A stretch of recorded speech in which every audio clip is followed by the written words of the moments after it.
Hello everyone. बहुत सारे student के मन में ये डाउट रहता है कि सर हम एग्जाम दे रहे हैं, हम बहुत सारी मेहनत कर रहे हैं, तो क्या हम सफल होंगे या नहीं होंगे। या फिर वो बहुत सारे एग्जाम दे रहे हैं और 2 number 4 number 6 number 8 number 10 number से रह जाते हैं पूरी मेहनत करने के बाद।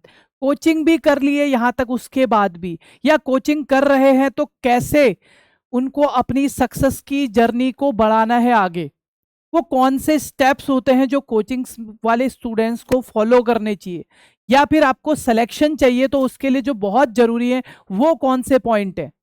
अल्टीमेटली हमारा गोल है कि एग्जाम में हमारे अगर नेगेटिव कम हुए तो ऑटोमेटिकली हमारी रैंक या फिर हमारा सिलेक्शन श्योर हो जाता है। और सबसे बड़ी दिक्कत आती है कि नेगेटिव कंट्रोल कैसे किए जाए, how to reduce negative marks in the exam.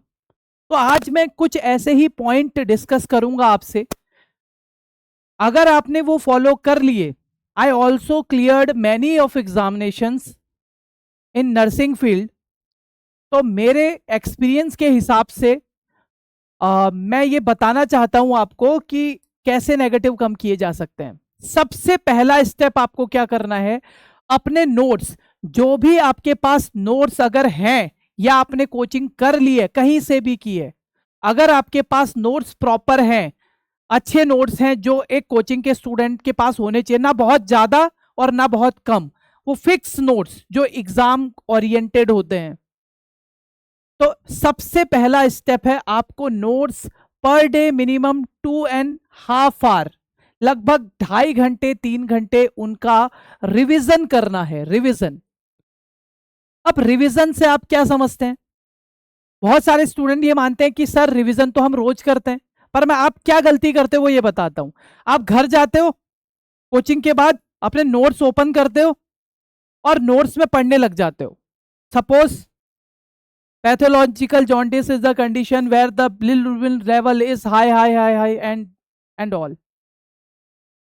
ऐसे ही ओबीजी के अंदर पीपीएच पढ़ रहे हो, primary PPH okay, secondary PPH okay, true PPH से बोलते हैं ओके, कॉज ये है ओके ओके ठीक है, मैंने पढ़ लिया, कॉपी बंद रख दिया। This is called reading, this is called reading. तो आप अगर ऐसा कर रहे हो तो ये आपकी सबसे बड़ी गलती है, और आप केवल और केवल रीडिंग कर रहे हो। मेरी बात को ध्यान से सुनो। जबकि रिवीजन का मतलब होता है रीडिंग प्लस उसके बाद इवैल्यूएशन। इवैल्यूएट कैसे कर सकते हैं, जब रीडिंग और इवैल्यूएशन दोनों चीजें मिलती हैं तब रिवीजन बनता है। कैसे, जैसे पहली बार में आपने कॉपी में पढ़ लिया, this is condition of PPH, in this condition this type of symptoms we can see, आपने पढ़ लिया, रीड कर लिया एक बार, उसके बाद आपको कॉपी को बंद करके रख देना है, पूरा टॉपिक पढ़ लिया। अब आपको या तो आप खुद से आंखें बंद करके मिरर के सामने बोल सकते हो कि जैसे मैं भी आपको बता रहा हूं, I am not reading any book, मेरे पास कोई नोट्स नहीं है, तो मैं बात कर रहा हूं आपसे इसके बारे में जैसे मैं आपको कोई टॉपिक पढ़ा रहा हूं, तो आपने आंख बंद करने हैं और अभी जो रीड किया था उसको कोशिश करनी है। अच्छा, सबसे पहले हमने पीपीएच पढ़ा था, पीपीएच के अंदर प्राइमरी पीपीएच ये था, सेकेंडरी पीपीएच ये था। अच्छा, जो ट्रू पीपीएच है उसको बोलते हैं, ठीक है, इसका मोस्ट कॉमन कॉज अटॉनिक यूट्रस रहता है, या ये आगे आगे सो ऑन आप पढ़ते चले गए, बीच में आप भूल गए कि यार अरे यार इसका डायग्नोस्टिक इवैल्यूएशन मोस्ट कॉमन क्या था, भूल गया मैं, वहीं पे स्टॉप हो जाना है, दोबारा कॉपी खोलनी है, दोबारा रीडिंग करनी है, अच्छे से रीड कर लेना है, दोबारा कॉपी बंद करो, रख दो, अब दोबारा से पढ़ो, दोबारा से, अब दोबारा से शुरू हो जाओ। अच्छा, हमने पीपीएच पढ़ा था, primary PPH, secondary PPH, true PPH, अच्छा इसका डायग्नोस्टिक इवैल्यूएशन अल्ट्रासोनोग्राफी है, ये है वो है, पढ़ लिया। This is called actual revision. Student ये गलती करते हैं, वो घर जाके रीड कर लेते हैं और बाद में बोलते हैं रिजल्ट नहीं आया, हमें याद नहीं हुआ। अगर रीड करने के बाद आप इवेल्युएट कर रहे हो सकता है कि आपको एक बार में गलती हो, 2 बार में गलती हो, 3 बार में गलती हो, और हो सकता है कि आपने पहले कभी पढ़ाई ना करी हो तो 10 टाइम भी लग सकता है, रिवीजन में टाइम लगेगा। तो आपको 2.5 से 3 घंटे पर डे नोट्स रिवाइज करने हैं, और रिवीजन करना है, केवल रीडिंग करके छोड़ना नहीं है। तो पहला पॉइंट हमारा नोट्स था, और उसी के साथ गाइड। गाइड का मतलब, यहां पे गाइड का मतलब जो भी नर्सिंग के अंदर कॉम्पिटिटिव एग्जाम की गाइड्स चल रही हैं उन गाइड्स पे काम करना है। और उसके अंदर हमारा दूसरा पॉइंट आता है एमसीक्यू विद रैशनल। अब आपको मिनिमम 2 से 2.5 घंटे एमसीक्यू विद रैशनल पढ़ने हैं, 2 से 2.5 घंटे मिनिमम। आप क्या कर सकते हैं, कॉपी में ऐसे 1 2 3 4 5 6 7 8 9 10 ऐसे मैंने लिख दिया, एक कॉपी में नंबरिंग कर ली और ऐसे 20 तक कर लिए। अब आपको क्या करना है, गाइड का क्वेश्चन पढ़ना है, उसका आंसर छुपा लेना है। जैसे यहाँ पे आंसर लिखा हुआ है, ये हमारा क्वेश्चन है डैश डैश डैश डैश, ये 4 ऑप्शन है ए बी और सी और डी, और यहाँ पे आंसर लिखा हुआ है। तो आप क्या कर सकते हैं, एक कॉपी से, एक पेन से, एक फोन से ऐसे आंसर छुपा सकते हैं। सपोज इसका आंसर कुछ भी था, मैंने छुपा लिया ना ऐसे, ठीक है, तो मुझे आंसर पता ही नहीं चला। तो आप ऐसे करके आंसर करें। इसमें आप तुक्के लगा सकते हैं शुरुआत में जब आप पहली बार गाइड पढ़ रहे हैं, आपको लग रहा है ए जो पहला क्वेश्चन था गाइड में, आपने देखा गाइड में टिक नहीं करना, ये कॉपी में लगाना है टिक, गाइड पे टिक नहीं करना है। कॉपी पे आपने ए के आगे लिख लिया ए, दूसरे के आगे लिख लिया बी, तीसरा आपको बिल्कुल नहीं आया तो छोड़ दिया, चौथा आपको लगा सी, पांचवा लगा डी, छठा लगा ई, ऐसे सॉल्व कर लिए सारे क्वेश्चन। अब 10 तक या 20 तक या 50 तक आप कितने तक भी कर सकते हैं। लास्ट में जैसे ही आपने 50 क्वेश्चन किए, अब उनके आंसर देखने हैं। यार पहले का आंसर तो बी था, मेरा ए हो गया गलत, गलत क्यों हुआ, आंसर बी था, अब उसके नीचे लिखा हुआ रहेगा रैशनल। अब उसका रैशनल पढ़ो, क्या है क्या नहीं है, रैशनल पढ़ो उसका। आपने रैशनल पढ़ लिया कि अच्छा इसलिए बी था, ओके, याद करने के पीछे नहीं जाना है। इसका पहला गलत हो गया मेरा, पहले पे गोला कर दो, दूसरा गलत हो गया, दूसरे पे गोला कर दो, और रैशनल पढ़ते चले जाओ, पढ़ते चले जाओ। याद नहीं होगा, गाइड को कम से कम किसी भी एमसीक्यू की प्रैक्टिस एक गाइड को ही 6 टाइम मिनिमम करना पड़ता है कई बार तो, ठीक है। तो 5 से 6 टाइम गाइड पूरी रिवाइज होती है। एक बार करते हो तो पहली बार में आपको ऐसा लगेगा आप पढ़ते जा रहे हो, पीछे का भूलते चले जा रहे हो। तो जब भी आप एमसीक्यू की प्रैक्टिस करोगे ऐसा होना स्वाभाविक है, नॉर्मल है, तो घबराना नहीं है उसमें, कल कर लेंगे, दोबारा से देख लेंगे एक बार। तो जब आप 2 बार 3 बार 4 बार 5 बार करोगे ना, तो 5-7 बार में क्या हो जाता है, ये जो आपके क्वेश्चन है कम होने शुरू हो जाते हैं। मतलब पहले का आंसर आप कहोगे हाँ पिछली बार बी पढ़ा था, अरे यार दूसरा वाला याद नहीं आ रहा, दूसरा वाला दोबारा गलत होगा, तीसरी बार गलत होगा, चौथी बार गलत होगा। पर जैसे जैसे आप नंबर ऑफ टाइम उस एमसीक्यू की गाइड को करते चले जाओगे, आपके यहां पे गलत होने की संभावनाएं कम होती चली जाएंगी। 100% तो कभी नहीं आएगा, पर मैक्सिमम सही होने शुरू हो जाएंगे, 60% 70% आने लगेगा जब आप धीरे धीरे प्रैक्टिस करोगे। तो एमसीक्यू और रैशनल 2 से 2.5 घंटे करने। तीसरा स्टेप आता है, जब आप गाइड को 1 से 2 बार कर लो तो इसको पढ़ाई शुरू होने के बाद लगभग 1.5 महीने के बाद स्टार्ट करना है। 1.5 मंथ, अगर आपको कोचिंग करते हुए नोट्स पढ़ते हुए मिनिमम 1.5 महीना हो चुका है, तो आप सॉन्डर्स के क्वेश्चन कर सकते हैं। सॉन्डर्स के क्वेश्चन में आपको लेंदी क्वेश्चन मिलेंगे, लेंदी क्वेश्चंस होते हैं काफी, और उनके आंसर भी लेंदी होते हैं। तो कोई बात नहीं, सॉन्डर्स के आप ज्यादा नहीं कर पाते तो मिनिमम 10 क्वेश्चन करने आपको पर डे, 10 क्वेश्चन करने, उनके रैशनल अच्छे से पढ़ने हैं। 10 ही क्वेश्चन पर डे भी करोगे सॉन्डर्स एंड क्लैक्स के तो काम चल जाएगा, ठीक है, क्लियर। तो आप ये कर सकते हैं। इसके नेगेटिव, अब आपको जो रॉन्ग आंसर है, बस आपको ये बात ध्यान रखनी है, जो इसमें रॉन्ग ऑप्शंस हैं उनको भी पढ़ना है कि रॉन्ग ऑप्शंस जो हैं वो आंसर क्यों नहीं है। सपोज मैंने बोला कि भैया मोस्ट कॉमन कॉज ऑफ या most common symptom of ICP intracranial pressure increase होने के कौन कौन से सिम्टम हो सकते हैं, या मोस्ट कॉमन कौन सा हो सकता है, या सबसे अर्लीएस्ट साइन कौन सा हो सकता है, अर्लीएस्ट साइन कौन सा हो सकता है। तो अब उसमें यह भी है साइनोसिस, उसमें यह भी है कोमा, उसमें डेथ भी है, और उसमें रेस्टलेसनेस भी है। ये 4 ऑप्शन है ना।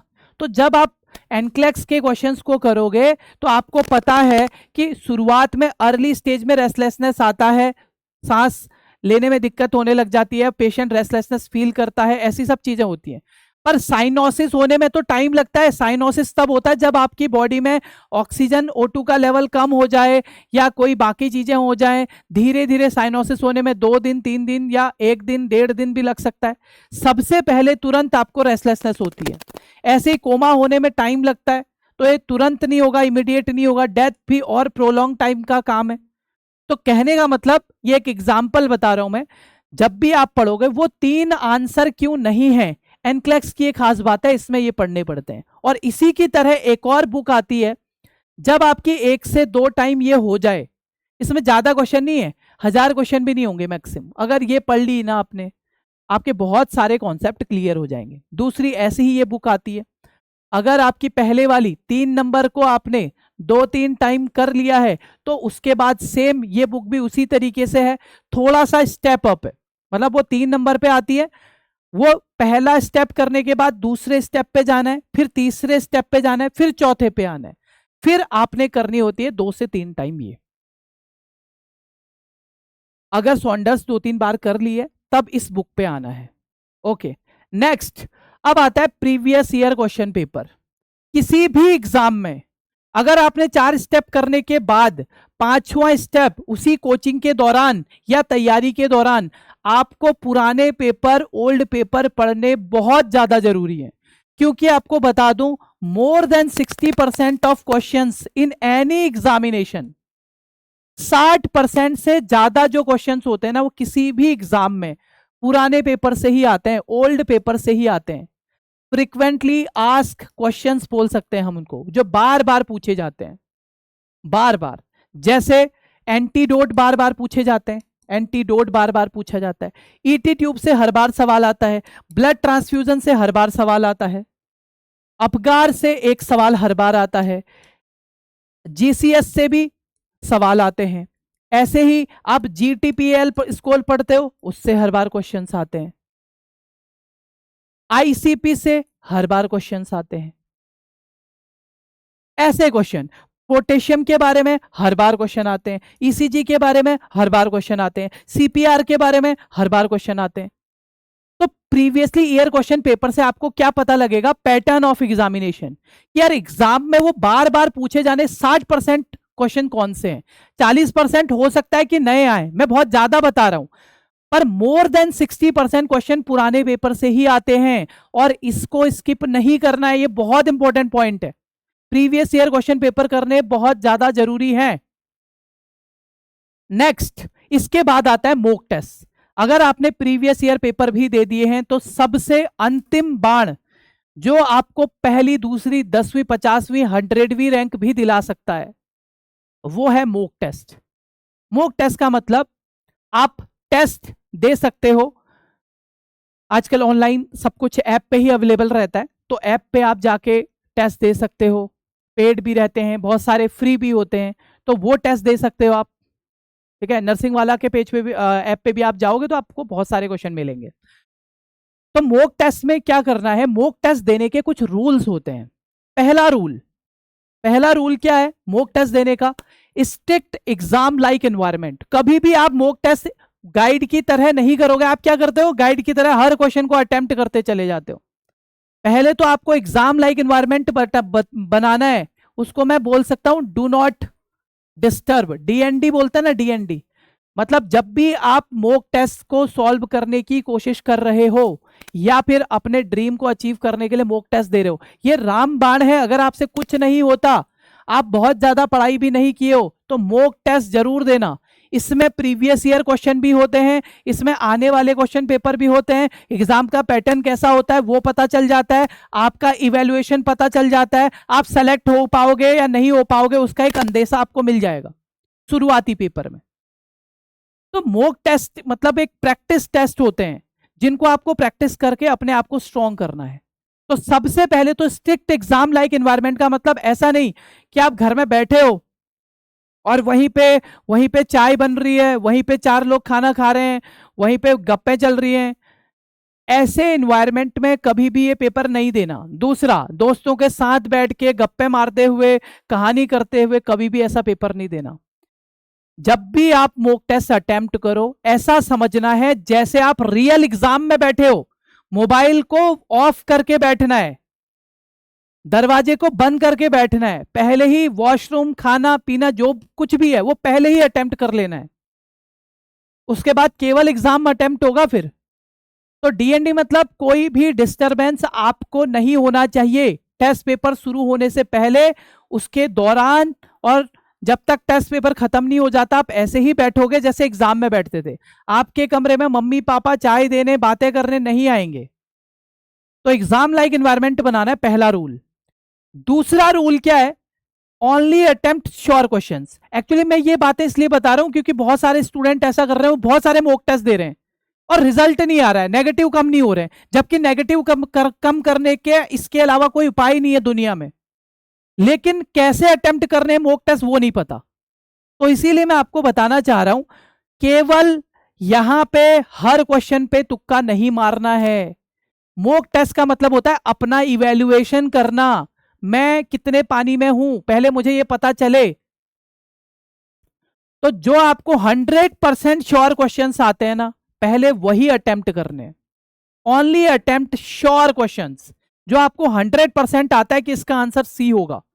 तो सर ऐसे तो हमें 20 ही क्वेश्चन आते हैं 100 में से, तो कोई बात नहीं। जब आप मॉक टेस्ट दे रहे हो, पहला दूसरा 100वां 150 160 नंबर का क्वेश्चन दे रहे हो, क्वेश्चन पेपर दे रहे हो ना, कोई बात नहीं। अगर 100 में से 10 भी आते हैं तो आप समझ जाना कि रियल में मुझे 10 ही आते थे। जो नहीं आते डू नॉट अटेम्प्ट, जो नहीं आते उनको अटेम्प्ट नहीं करना है। जो आते हैं 100% श्योर उन्हीं को अटेम्प्ट करना है, पहली चीज। क्योंकि हम देखते हैं जब भी स्टूडेंट पेपर देता है हमारे पास तो सारा इवैल्यूएशन आ जाता है। मैं देखता हूं उस क्वेश्चन को पढ़ने में 4 सेकंड लग रहे हैं और स्टूडेंट ने आंसर 1 सेकंड में कर दिया है। बताओ कैसे? इतना इंटेलिजेंट स्टूडेंट है कि क्वेश्चन पढ़े बिना ही उसका आंसर सही हो गया या गलत हो गया, क्योंकि उसने क्वेश्चन पढ़ा ही नहीं, क्वेश्चन 4 लाइन का था इसलिए। ऐसा करना ही नहीं है, ये बात ध्यान रखो। दूसरा, फिक्स टाइम में अटेम्प्ट करना है। बहुत सारे स्टूडेंट, अभी बताया मैंने, सेकंड में अटेम्प्ट कर देते हैं बिना पढ़े ही। उनको लगता है अब मुझे आ तो नहीं रहा, बंद करो। पेशेंस रखना पड़ेगा, ये सबसे बड़ी चीज है। जब आप मॉक टेस्ट कर रहे हो तो पेशेंस से आंसर, पेशेंस से क्वेश्चन में आंसर लगाने हैं। जो आपके पास अगर 90 मिनट का मॉक टेस्ट का टाइम दिखा रहा है तो 90 मिनट पूरे कंज्यूम करने हैं। ना 60 मिनट में आधे घंटे में पेपर कर देना है, ना ही उसको 2 घंटे तक खींच के चलना है। ये आपके रियल टाइम इवैल्यूएशन भी बन जाता है, इससे स्पीड और एक्यूरेसी आती है। तो आपको 90 मिनट में ही 100 क्वेश्चन करने हैं तो करने हैं, जितना पेपर दिया गया है या पेपर की लिमिट जितनी भी है। उससे आपको पता चलेगा। बहुत सारे स्टूडेंट के आंसर ही छूट जाते हैं एग्जाम में, क्योंकि उन्होंने प्रैक्टिस क्वेश्चन की तो की है लेकिन टाइम की नहीं की है। वो टाइम बहुत जरूरी है, 90 मिनट में ही क्वेश्चन करना है अगर वो 90 मिनट का है तो।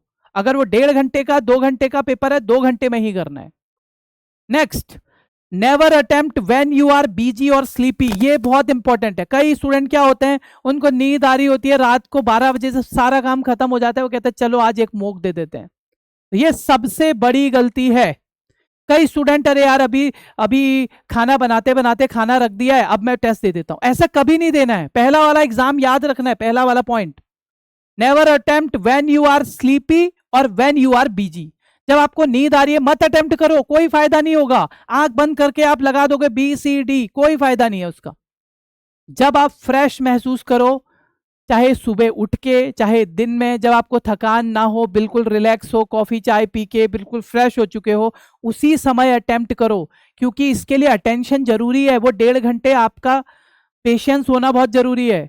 नींद में करोगे रियल वाला इवैल्यूएशन नहीं आ पाएगा और उससे इंप्रूवमेंट नहीं होता है। मॉक टेस्ट इसीलिए तो देते हैं कि उससे इंप्रूवमेंट हो। ये चीज अगर आप कर रहे हो, बिजी हैं, खाना बनाते बनाते टेस्ट दे रहे हैं, बाइक चलाते, गाड़ी में बैठ चलाते चलाते गाने सुन रहे हैं, एक साइड से टेस्ट दे रहे हैं, ऐसा नहीं करना है। ठीक, नेक्स्ट, अगला अगला है लास्ट। जब आपने पेपर दे दिया है, इवैल्यूएशन की इवैल्यूएशन कैसे करें? सबसे पहले तो अपने रॉन्ग आंसर्स पता चलेंगे, आपको पता चलेंगे रॉन्ग आंसर्स। जी सर पता चल गए। उन रॉन्ग आंसर्स को एक नोटबुक अलग से बनानी है ऐसी, और उस नोटबुक में पॉइंट लिखने हैं, point number 1, point number 2, point number 3, point number 4, point number 5। अब जैसे मेरा पहला सवाल था कि हाँ भाई, अगर मोस्ट कॉमन सिम्टम्स या most common sign of hypoxia, ठीक है, मेरा सवाल ये था अर्लीस्ट साइन ऑफ हाइपोक्सिया। मैं जो भी क्वेश्चन बता रहा हूं जरूरी नहीं है इनका आंसर सही हो, मैं एग्जाम्पल के लिए बता रहा हूं, ठीक है। अब इसका मान लो सही आंसर है earliest sign of hypoxia restlessness, लेकिन 4 और ऑप्शन भी हैं। तो जब आप लास्ट में इवैल्यूएशन कर लो, एक नोटबुक ऐसी बनाओगे जिसमें पॉइंट लिखोगे। मेरा ये वाला क्वेश्चन गलत हुआ था, मैंने आंसर पढ़ लिया, रैशनल पढ़ लिया, तो अब अपने पॉइंट कैसे बनाने हैं, सीधे ये लिखना है earliest sign of hypoxia is restlessness. यहां पूरा क्वेश्चन नहीं उतारना है, मतलब मैंने क्या किया, एक 1 लाइनर नोट बना दिया उस गलत क्वेश्चन को, 1 लाइनर नोट। अब मैं कभी भी, मेरे को पूरा क्वेश्चन पढ़ने की जरूरत नहीं है, मैं कभी भी रिवीजन कर रहा हूं तो रिवीजन के साथ इन नोट्स को भी करूंगा। जैसे most common cause of PPH, answer था अटोनिक यूट्रस, ठीक है, अटोनिक यूट्रस, बस इतना ही लिखना है। Most common cause of PPH is atonic uterus. ये दो पॉइंट बन गए मेरे। तीसरा पॉइंट कुछ भी आ गया कि फर्स्ट 24 आवर में कोई जॉन्डिस हो रहा है तो वो पैथोलॉजिकल है या फिजियोलॉजिकल जॉन्डिस है, तो पैथोलॉजिकल होता है पहले 24 घंटे में, तो मैंने लिखा फर्स्ट 24 आवर पैथोलॉजिकल। अगर कुछ ट्रिक बन सकती है तो बना लो, जैसे पैथोलॉजिकल में ए पहले आता है ना पहले ए, तो ए का मतलब क्या है, पैथोलॉजिकल का मतलब ए का मतलब यहां पे क्या है कि ए पहले आ रहा है, और फिजियोलॉजिकल में एच आता है, एच बाद में आता है, तो 24 घंटे के बाद जो जॉन्डिस होता है उसको फिजियोलॉजिकल बोलते हैं, जो 24 घंटे के अंदर हो रहा है उसे पैथोलॉजिकल बोलते हैं। तो मैंने सीधे आंसर बना लिया कि इन 24 आवर्स होता है पैथोलॉजिकल जॉन्डिस, आफ्टर 24 आवर होता है फिजियोलॉजिकल। मैंने मतलब 1 लाइनर पॉइंट बना लिए जो जो मेरे क्वेश्चन गलत हुए थे। सपोज मेरे 10 क्वेश्चन गलत हुए थे तो उस दिन मेरे पास 10 पॉइंट होने चाहिए, 10 नहीं, कुछ आपने 5 आपने अटेम्प्ट नहीं किए, तो 10 तो आपके गलत हुए थे, उनके रॉन्ग आंसर के रैशनल लिखे आपने और याद किए, फिर 5 आपने अटेम्प्ट नहीं किए थे, उनके आंसर भी देखे और उनके रैशनल भी लिखे, ऐसे पॉइंट वाइज, तो आपको चीजें समझ आने लगेंगी। और जैसे आप नोट्स रिवाइज करते हो डेली इन पॉइंट्स को भी रिवाइज करना है। क्यों सर? क्योंकि मॉक टेस्ट में वही क्वेश्चन बार बार पूछे जाते हैं जो पिछले एग्जामों में आए हैं, और यही आगे आने वाले एग्जाम्स में आने की प्रोबेबिलिटी बहुत ज्यादा रहती है। तो रॉन्ग आंसर्स को ऐसे इवेल्युएट करना है। आंसर इवेल्युएट कर लिया आपने, बस अब ऐसे ही हर पेपर के साथ करना है। आज का पेपर आया मेरे 100 में से 20 नंबर आ गए, 20 आउट ऑफ 100, ठीक है। ये पुराना पेपर किसी एम्स का था, ठीक है, जैसे एम्स जम्बू का पेपर, जम्बू तो हुआ नहीं पहले, ये सपोज करो नॉरसेट 2020 का पेपर था। सपोज आज जो मैंने अटेम्प्ट किया वो नॉरसेट 2020 का पेपर था, फर्स्ट शिफ्ट का, ये लिख दिया और उसमें मेरे 20 में 100 में से 20 आए, नेगेटिव वेगेटिव सब कुछ कर लेने 1/3, तो कोई नहीं, इससे हताश नहीं होना। ऐसा दिखेगा आपको शुरुआत जब आप करोगे मॉक टेस्ट की, फिर धीरे धीरे आप 100 पेपर कर लोगे, 150 पेपर कर लोगे, तो आपको अंदाजा हो जाएगा यार गिने चुने कुछ क्वेश्चंस हैं। अब आपके धीरे धीरे 40 से 50 नंबर आने लगेंगे, आपको ऐसे दिखेंगे अपने मार्क्स 40 आउट ऑफ 100, फिर धीरे धीरे दिखेंगे जैसे 200 क्वेश्चन हो जाएंगे 50 आउट ऑफ 100, और 200-250 क्वेश्चन पेपर होने के बाद 3-4 महीने की प्रैक्टिस लगातार करने के बाद ये मार्क्स चले जाएंगे 70 आउट ऑफ 100। और इतने मार्क्स जाने लग गए, 5-6 महीने लगते हैं, तो उसके बाद सिलेक्शन बहुत ही नजदीक हो जाता है। ऐसे स्टूडेंट का सिलेक्शन होना बहुत ज्यादा तय है, और कुछ नहीं है, बस ये 5-6 पॉइंट है। मैं दोबारा से एक बार आपको ये बता देता हूं, हम देख रहे थे कि मार्क्स को कैसे, नेगेटिव मार्क्स को कंट्रोल करना है या कम करना है। सबसे पहले नोट्स और गाइड आपने अच्छे से पढ़ी है, नोट्स का रिवीजन करना है, और गाइड में एमसीक्यू जो पढ़ने हैं उनके रैशनल के साथ पढ़ने हैं। आंसर पहले 50 क्वेश्चन कर लो, फिर उनमें गलत वाले आंसर पढ़ लो कि गलत ये क्यों थे। फिर उसके बाद ऐसा गाइड को आपको 4-5 बार करना पड़ेगा। जैसे ही गाइड 1-1.5 महीना हो जाएगा, गाइड भी चल रही है, साथ साथ 10 क्वेश्चन आपको इस वाली एनक्लेक्स के करने पड़ेंगे। 10 क्वेश्चन करो, उसके रैशनल पढ़ो, रॉन्ग ऑप्शंस के भी, क्यों है रॉन्ग ऑप्शंस, रॉन्ग ऑप्शंस के भी एक्सप्लेनेशन पढ़ने हैं। उसके बाद जैसे ही ये वाली एनक्लेक्स खत्म हो जाए, इस वाली एनक्लेक्स के 5 से 10 क्वेश्चन पर डे इसके भी करने हैं धीरे धीरे। फिर जैसे ही आपको 2 महीने 3 महीने हो जाते हैं, आपको ओल्ड पेपर सॉल्व करना शुरू कर देना चाहिए। क्यों करना चाहिए? क्योंकि 60% लगभग मिनिमम 60% तो पुराने पेपरों से ही पेपर बनते हैं। तो अगर वो आ गए तो आप सेलेक्ट होने का तरीका बहुत आसानी से मिल जाएगा आपको। और बहुत सारे ऐसे टॉपिक होते हैं जो आपको प्रीवियस ईयर क्वेश्चन से पता लग जाएंगे कि अच्छा ये तो आईसीपी से तो हर बार आ रहा है, ईसीजी से ये टॉल टी वेव हमेशा आ रही है, एसटी सेगमेंट डिप्रेशन हमेशा पूछ रहा है, अबगार स्कोर में ये हमेशा पूछ रहा है, ये हिपेरिन का एंटीटोड हमेशा पूछ रहा है, ये ईटी ट्यूब का प्रेशर या कप साइज हमेशा पूछ रहा है, ये ब्लड ट्रांसफ्यूजन से हर बार सवाल पूछ रहा है। फिर सबसे इंपॉर्टेंट आता है मॉक टेस्ट। मॉक टेस्ट को कैसे अटेम्प्ट करना है? सबसे पहले एग्जाम लाइक एनवायरनमेंट बना, वरना नहीं करना है, या तो अटेम्प्ट करो तो सही तरीके से। स्ट्रिक्ट एग्जाम लाइक एनवायरनमेंट होना चाहिए, कोई डिस्टरबेंस ना हो। अगर हो सके तो अपने कमरे का दरवाजा बंद करके अकेले में बैठो, फोन को स्विच ऑफ करके। अरे फोन में तो टेस्ट दोगे, स्विच ऑफ कैसे करोगे? डीएनडी लगा के, उस पर भी डू नॉट डिस्टर्ब लग जाता है ना फोन पे भी, वो लगा के पेपर देना है। जो क्वेश्चंस आते हैं 100% श्योर हो जिन पे, उन्हीं को अटेम्प्ट करना है, चाहे कम नंबर आए कोई बात नहीं। फिक्स टाइम ड्यूरेशन जितना दिया है उसमें पेशेंस के साथ, ऐसा नहीं कि 15 मिनट में पेपर खत्म करके फिर बोलो चलो यार छोड़ो दरवाजा खोलो बाहर। पूरा टाइम लेके अच्छे से 2 बार 3 बार चेक करके, ये सोचो ये रियल वाला पेपर है मेरा। कभी भी उन क्वेश्चंस तब पेपर अटेम्प्ट नहीं करना जब आप बिजी हो, कुछ और काम कर रहे हो, या फिर आपको नींद आ रही है रात को। सब काम थकने के बाद पेपर अटेम्प्ट नहीं करना है, फ्रेश माइंड से ही पेपर देना है। नेक्स्ट, रॉन्ग आंसर्स को, अगर आपने जो रॉन्ग आंसर हुए हैं उनको, उनके जो रैशनल है, एक्सप्लेनेशन है, उनको 1 लाइन में लिखो, और 1 लाइन में लिखने के बाद डेली उनको नोट्स की तरह याद करो।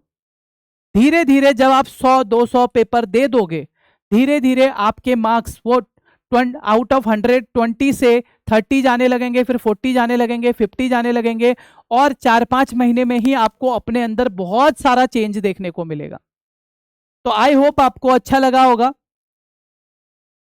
ये था कि आप कैसे अपने नेगेटिव कंट्रोल कर सकते हैं और एक एग्जाम की तैयारी आपको कैसी करनी चाहिए। Thank you so much, all the best.